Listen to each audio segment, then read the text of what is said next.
Hi అండి. ఈరోజు మా చెరువులో చేపలు పట్టారంట. మా ఆయన తీసుకొచ్చి కూరమని చెప్పాడు. చేపలు చూడంగానే మనం ఒక కూర తీయమాగుతామండి. అందుకని నేను చేపల వేపుడు కూడా వేసేసాను. సో అన్నీ ప్లేట్లో పెట్టుకుని తీసుకెళ్ళి మా ఆయనకి ఇచ్చేసి టేస్ట్ ఎలా ఉందో చూడమంటే మా ఆయన ఒక ఎక్స్ప్రెషన్ ఇచ్చాడండి. అది మాత్రం మామూలుగా లేదు. ఇవి పట్టింది మన చెరువులోనే కదా, ఎందుకు బాగోవు అంటున్నాడు. ఎలా అనుకోరా? బాగుందా? ట్రై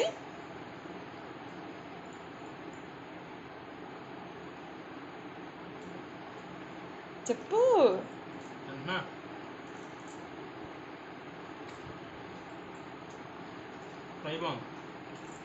చేపలు చూడంగానే మా బుడ్డది కూడా పాక్కుంటూ వెళ్ళిపోయి వాళ్ళ నాన్న సంకలో దూరేసింది. ముక్క నోట్లో పెట్టగానే మాత్రం వాళ్ళ నాన్న మొహం వెంకి చూసింది. మండుతున్నట్టుంది బుడదానికి. మంచినీళ్ళు తాగడం మర్చిపోయాను. నేను వెళ్ళి మంచినీళ్ళు తీసుకొస్తాను. మీరు మాత్రం సబ్స్క్రైబ్ చేసుకోవడం మాత్రం మర్చిపోకండి.